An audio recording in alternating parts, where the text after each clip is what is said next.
Après 60 ans, ce n'est pas votre âge qui décide de votre santé. Ce n'est pas non plus votre passé. Ce sont deux choses très simples, souvent négligées, qui peuvent soit accélérer le déclin, soit au contraire tout changer, ce que vous mettez dans votre assiette et ce qui se passe dans votre tête.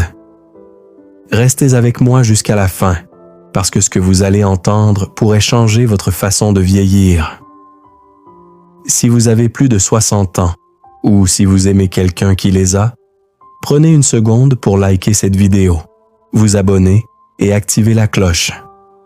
Cette chaîne existe pour une seule raison, vous aider à rester autonome, confiant et en bonne santé le plus longtemps possible. Beaucoup de personnes pensent qu'après 60 ans, le corps décline et qu'on n'y peut pas grand-chose. Elles se lèvent le matin avec moins d'énergie, quelques douleurs ici et là, et elles finissent par se dire « c'est normal d'être fatigué, c'est normal d'avoir mal, c'est normal de perdre l'envie ». Et à force de se répéter ces phrases, elles deviennent une vérité.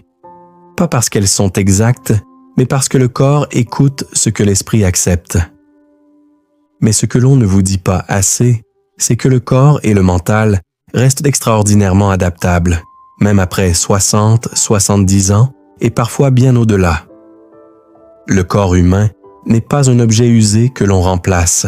C'est un système vivant capable de s'ajuster, de se renforcer, de se réparer, à condition de lui en donner l'occasion.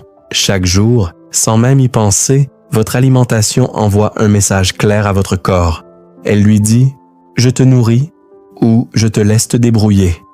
Et chaque pensée que vous répétez, chaque phrase que vous vous dites intérieurement, envoie un message tout aussi puissant à votre cerveau. Il entend « je m'abandonne » ou au contraire « je prends soin de moi ».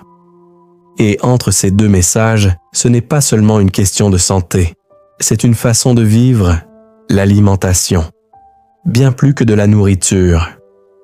Après 60 ans, manger n'est plus seulement un plaisir. Chaque repas devient un carburant pour votre énergie, vos muscles, votre équilibre et votre mémoire.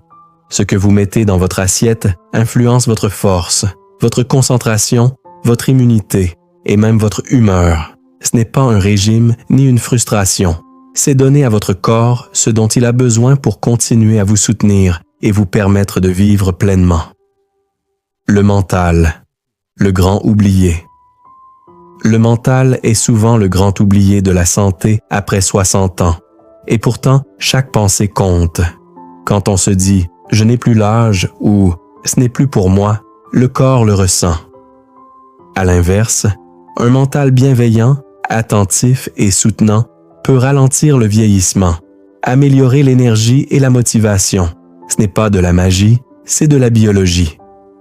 Si vous ressentez une fatigue inhabituelle, une perte d'appétit, des troubles de l'humeur ou une baisse d'énergie, ne restez pas seul avec ça. Parlez-en à votre médecin. Demander conseil, ce n'est pas se plaindre, c'est prendre soin de soi.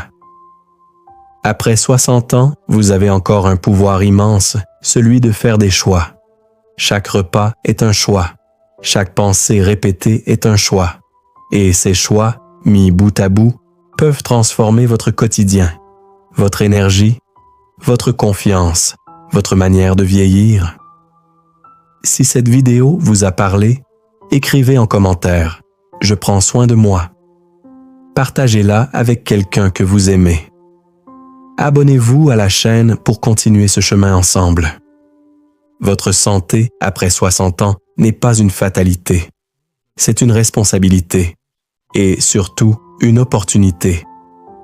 Prenez soin de vous.